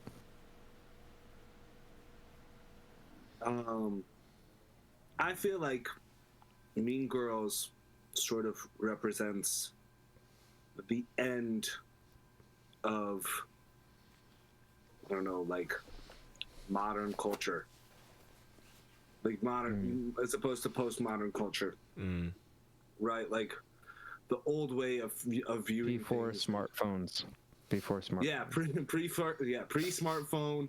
Definitely, that definitely plays a big role in it. Like, there's just something like, I don't know, over the last 15 years, let's say, like, I'm starting to get to the point where I can look at, like, again, like things like 40-Year-Old Virgin, Adam Sandler, Mean Girls, et cetera, like Bush era films, you know, like George Bush era films, and like we've kind of like we've got the cultural backlash to that, but like I don't know about, like, to describe something from 2012 versus now and things like that. Like it's just a different world. It's a different age. The idea of the old value systems. Mean Girls kind of questions that in a way, because it kind of just shows like when you have people who are so well-to-do that they've accomplished, like as a society, like American society had accomplished so much that this is what life turns into. Mean Girls really portrays that, what we were really going through in a way, even though we didn't fit into it. Like these dynamics were kind of going on the ground, and it really captured that. I don't think that's necessarily what they were intending to capture. They were just trying to make like a film of the age. But it's a damn good film of the age. It's very, very representative, and I think it just means a lot in that sense. Whereas like City of God, it's like again, it tells the other side, like it's like the shadow of the lifestyle of Mean Girls. Like, how was the other half living? You know, how was the rest of the world getting on? As you know, literally just a year beforehand, the same year as, like, Yeah. no, not one character in Mean Girls really, like, they don't think about the characters from City of God. Right? They don't think about these types of people. Completely diametrically opposed. And that's really, like, I guess that's the major change that we've had as a society over the last 10, 15 years, is like kids really open up and think about that type of stuff way, way more. And, you know, obviously there's, I mean, debates. I mean, we're going to get into a debate about woke culture after this, but, like, wow. That's one of those, I mean, with Roald Dahl, right? Like, but this is a very good, like, this kind of shows the difference. And, like, it is cool to see City of God, a movie that, again, was well praised, well respected at the time, brought, you know, did well, but didn't necessarily have huge advancements in people's career because they weren't A-list celebrities. You know, didn't bring the Brazilian scene onto the map in a way that, like, maybe if a film like this came out now, maybe it would. People wouldn't forget to look. And it would have won. It would have won. Like, yeah, you're right. It was ahead of its time in that regard. It was ahead of its time. It's very much ahead of its time. And so I guess the argument that it comes down to is, do you want a movie of the times, or do you want a movie that's ahead of its time and honest to its fucking core? Right. And so I've got to go City of God. I think that's the one. Sorry, I said 1 minute. I just talked way longer. Yeah, I'm actually pretty torn here. When this slide came up, I was, like, miserable. I was very upset. Yeah, I think you really have to consider, like, one reason I feel so fucked up about it is because I'm like, how am I supposed to pick between these two? Like, this is like an absurd choice. You know, these are, like, such different stories. Like, they're not even, like, playing in the same league. You know, like, it makes no sense, honestly, like, choosing between these two fucking movies. We played the game, and this is what we decided to come up with. I know. Like, and it's like, it's a perfect, it makes so much sense in so many ways. Because, like, I think, like, Mean Girls is, like, really surprising because, like, the fact of the matter is, like, Mean Girls, like, it, like, captures something, like, so true about our experience, you know, like, all of our experience, you know, and, like, it's a very American experience, and, like, only an American could love this movie in a way, you know. Like, I think Will said it very well. Like, it's like a very Bush era movie, you know, like, that was our president when this shit came out. This is what life kind of felt like in that era, you know, like, that was our president. Damn it if it, like, doesn't just like just take me to that place. Take me back. Take me back to Bush, baby. No, that's not. I don't think that's what he means. Take me back. Dude, it's an unimpeachable movie, really. Like, it's undeniable, and, like, it means something. It means something so, like, it means so much to so many people. Dude, Mean Girls made me like girls. When I was 8 years old, I was afraid to admit that I liked girls. I was so prude. And then that one character, Gretchen or whatever, like the hot tan bitch. Yeah, Gretchen. I think that's Gretchen. I was like, she's so hot and her boobs are so nice that I have to like women. Anyways, sorry. But yeah, I mean, like, that was the thing that happened to us when we watched this movie. Totally. You know, many people felt this way. But like that's the thing about it too. It's like there's this weird thing where it's like Mean Girls doesn't, like, it's capturing something incredibly true, but it's also like it's so Hollywood. It really has like this like, but it's not like the same type of gloss that we have now. Like, the idea, like, most films that would do a Hollywood thing now would kind of come off more like Stranger Things, you know, where it's like, hey, we're trying to capture some realistic ideas about how characters and people interact, and we're going to try to, like, just shoot it like it's really happening. You know, obviously it's played up and it's dramatic and everything. I'm not trying to say it's not. But there would. You're right though. I think what you're trying to. Mean Girls is just like we just put like all the high schoolers. Of course we're gonna make them sexy. We're trying to sell a movie here. What are you talking about? Like, it's just so the mentality. Mean Girls could not be made today. Yeah, well, okay. Well, they're making it like in like Euphoria, kind of like Euphoria is supposed to be like kind of like a. Yeah, but Euphoria will never in a fucking million years. Never, ever.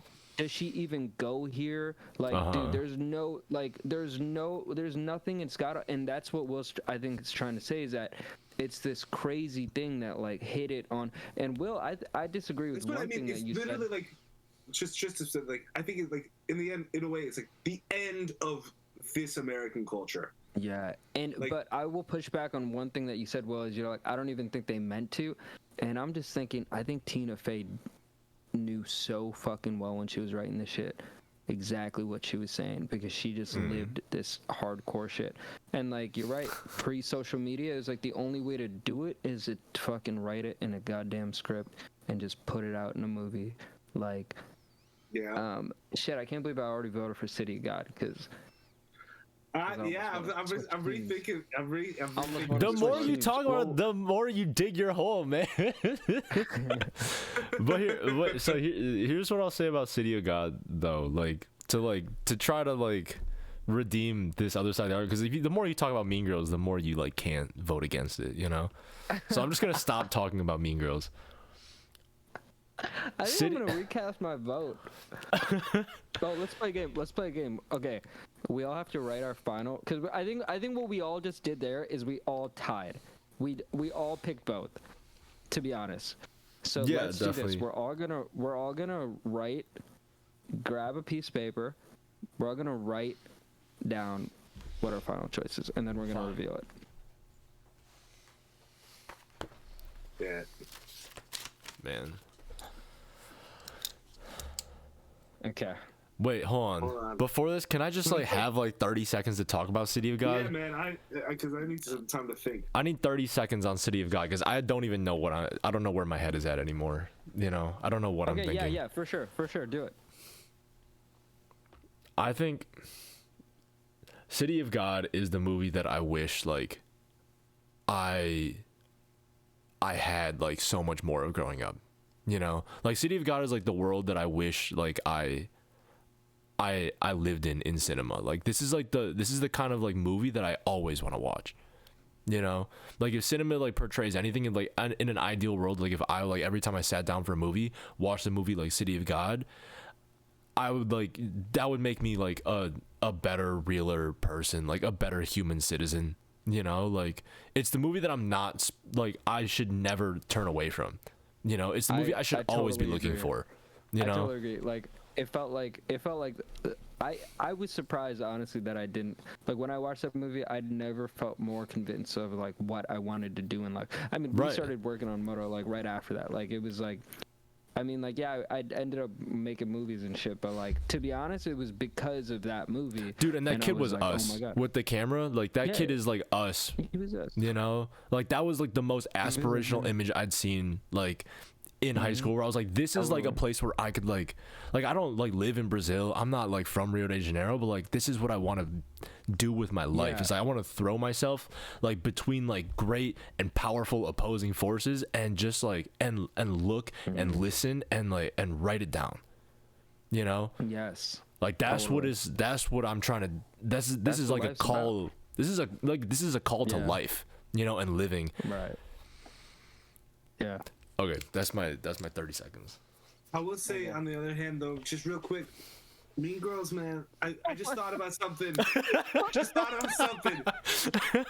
Okay. And I think this is gonna make a bit of a point. Just movies that were like it afterwards. Pitch Perfect. Pitch Perfect doesn't come fucking close. Trash. Pitch Perfect would never. So what Mean Girls is trying to do, right? So I understand people get caught up in it's so white, it's this and that. It's so white. It's so yes, and let's not get caught up. All points. We're not gonna. But I'm just trying to show that Mean Girls does go so much further than a movie like Pitch Perfect ever dared to dream to go. Yes. And you could really see the comparison of how much deeper and how culturally relevant Mean Girls is by comparison. Unapologetically white, in a way. Yeah. One could say. I love it. Yeah. That's great. That's beautiful. To be honest, it's beautiful. It reminds me of my sister. My sister was the prom queen in high school when this movie came out, and she was like, amazing. This is what life felt like. So, yeah. Yeah, we got it right. We got it right, boys.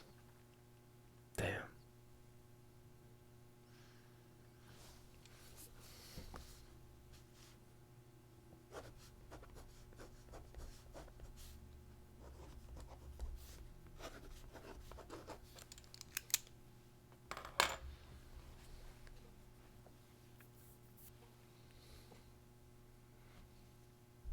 I can't tell if Will is frozen or he's just thinking real hard, man.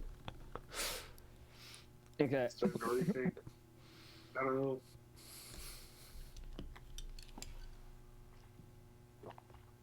Wow. Well, have you casted your vote?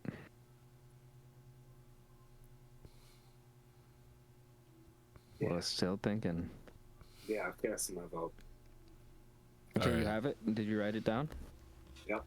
I got mine. Okay, Josh, do you? Yep. Okay, let's reveal when I say 3, go. 2, 2, 1. 1. Go. Go. Okay. Okay. Hey! We Yeah. all agree. It's all City of God. Unanimous City of God. Thank Unanimous City of God. Damn. God. Thank the City of Goodness, God. holy shit. Thank the city. I got terrified that I was going to choose Mean Girls. Yeah, I was so scared. I doubted myself, man. I was so scared I was going to choose Mean Girls. It's so hard because like that's actually our movie. You know? Yeah. Like that's That the is a one we have really- to own. Like we No, might I like would City of live God in more, but experience. Mean Girls is ours. Mean No, Girls. yes and no. I think everybody has to embrace both because there's truths about Mean Girls that are true of other cultures. Yes, no, it's not all rich white America, but there's always high school antics and bullshit in your life. It's just about the rich. should It's about the rich and beautiful. You know, it's about power and beauty and how that can turn you into the meanest motherfucker, and that exists anywhere in life. You know, like you could But- be. I actually think, in a way, oddly enough, it's almost the same plot. Right. I know what you mean. It's almost the same idea of like, hey, there's some really dumb, dangerous ways to try to get ahead in life, Right. Yeah. and they don't work. And they don't work. And you ought to Wow. be something better than that, right? Are you gonna be the It- hero that lives long enough to be the villain? Yeah. See, that movie actually could have beaten both of these. That's what I'm trying to say. Got it. I would have Dumb never. I would have motherfuckers. never. I would have picked Mean motherfuckers. Girls over Dark Knight in a heartbeat. But I wouldn't I have guess blinked. for me, the reason I picked City of God is because it was what you guys were saying. That boy, I can't even remember the main character's name, but Same. What, Rocket? Is his name with the Rocket? camera? Yeah, right. I'm pretty sure Rocket. Yeah. Well, like you guys said, then Rocket, he's us. Like, in the sense that it's just like, whereas Mean Girls and City of God teaches you different ways of like, hey, you probably shouldn't be that type of way. Really bad shit can happen. Right. I don't. Totally. Lindsay Lohan doesn't I don't remember her character's name either. Doesn't represent something that I want to aspire to. Mm-hmm. It doesn't give me it's just like, you know what, like just get out there and be yourself and be that thing, then aspire to be that. Like there's Rocket, like, and what he gets with the footage at the end and how he puts this whole thing together and uses his life to push forward his vision into the world. To me, that's where it becomes aspirational, and again, ahead of its time. Like not just within the culture, but like within the plot. And that's why I wanted to pick it. Shit. This Josh, surprised me. Can you choose City of God for us? Oh yes, absolutely. I think it should end after this. Okay, The good. fucking trailer noise, dude. Is he The gonna make us watch the trailer. trailer? The trailer. Winner. Winner. Share your result. Wait. Winner. Make sure you share a result on Pinterest. On Pinterest. yeah. Copy the URL before. Don't close. What's out. this? Is this WeChat? Yeah. No, that's fucking. Oh, WhatsApp, WhatsApp. my guy. Yeah. Where's my Come WeChat on. link, huh? You're exposed. How do I share You this just on got WeChat? exposed. How do I share this on WeChat? Oh man, that was awesome. All right. What am I supposed to do? Am I supposed to copy Crazy. this link and share Yeah, it with you copy guys? The link. I'm just gonna share. copy It's the link, or same just thing, man. It's the same thing y'all sent Don't me. close it. No, I think the link. Oh, okay. All right. Never mind. So, that will not be our last, the best of No. decade movie one. That's for sure. That's coming back. That was fun as hell. Yeah, for sure.